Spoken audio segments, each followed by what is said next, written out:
Çocuklarda dil gelişimi çocuk doğduğundan itibaren anne babasına verdiği tepkiyle aslında başlar. Anne babanın yönlendirmesi, yönergeleriyle çocuğun dil gelişimi gelişir. Bu becerinin gelişmesi için zengin ortamların oluşması çocuk için avantaja dönüşür. Annenin eğitim, babanın eğitim durumu çocuğun dil gelişimine önemli etkenlerden birisidir. Hatta annenin eğitim durumunun daha fazla etkili olduğuna dair araştırmalar da mevcuttur. Tabii çocuğun dil gelişimi için çocukla doğru iletişimi kurmak, doğru telaffuzları kullanmak çocuk için avantaja dönüşebilir. Bunun yanında çocuğun çok fazla özellikle olumsuzluklara ya da işte ekrana maruz kalması, televizyon seyretmeye çok fazla zaman ayırması dil gelişiminde bazı aksaklıklara neden olabilmektedir. Bunun sebebi de çocuğun televizyon seyrederken ya da bir videoyu seyrederken pasif durumda olması, sadece dinleyen durumda olması. Tabii dinlemek de dil gelişimi için önemli bir faktörken çok fazla bu ekrana maruz kalmak çocuğun dil gelişimini de aksatabilmektedir. Bunun için telaffuzu iyi olan radyo kanallarının çocukların dinlemesi ve bu süreçte de farklı işlerle, farklı konularla ilgilenmesi çocuklar için avantaja dönüşebilir. Tabii burada dil gelişimi için çocuğun seyrettiği şeylerin de, içeriklerin de önemli olduğunu göz ardı etmemek gerekiyor.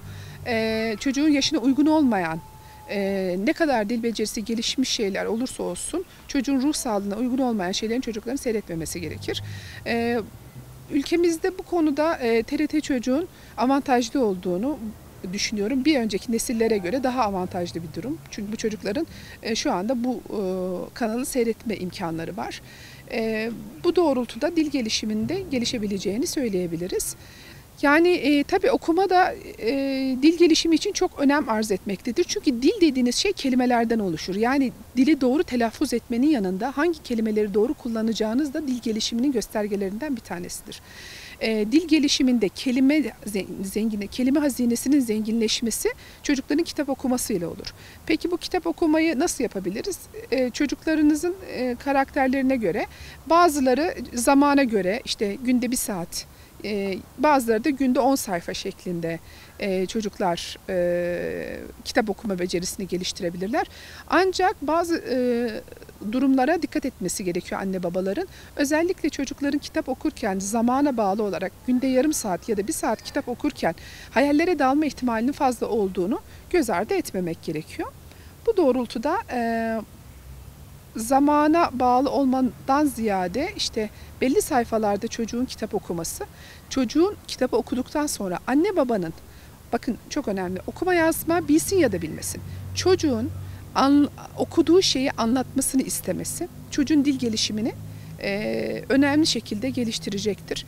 Ben bu konuda rahmetli annemi çok iyilikle yad ediyorum. Çok okuma yazma konusunda bilgisi olmasa da benim çalıştığım derslerin her şeyi dinlemeye razı olup dinlediği için dil gelişimim için çok büyük bir katkı sağladığını düşünüyorum. O yüzden çocuğunuz bir kitap mı okudu? Okuduğu kitabı anlatmasını isteyebilirsiniz. Kendi kelimeleriyle anlatsın. Belli bir zaman sonra bunu gözlemlediğinizde 10 kitap sonra kitabın cümlelerini kurmaya başladığını ve bunun da çok güzel bir dil gelişimi olduğunu görebiliriz. Tabii burada anne babaların çocukların küçük yaşlardan itibaren okuma yazma bilmediği zamanlarda kitap okumaları temelde ciddi gelişmelere sağlayacaktır. Yani anne babaları küçük yaşlarda kitap okuyan çocuklarla kitap okumayan çocukların dil becerileri, kelime kullanma, özellikle üniversite sınavlarında soru çözme becerilerinde dahi küçük yaşlarda kitap okuyan çocukların avantajlı olduğunu görüyoruz. Yani küçük yaşlarda bir çocuğa kitap okumak için çok büyük bir okuma hızınızın olmasına gerek yok. Belli bir zaman sonra bu ilerlemenin çocuk için çok çok önemli olduğunu görürüz.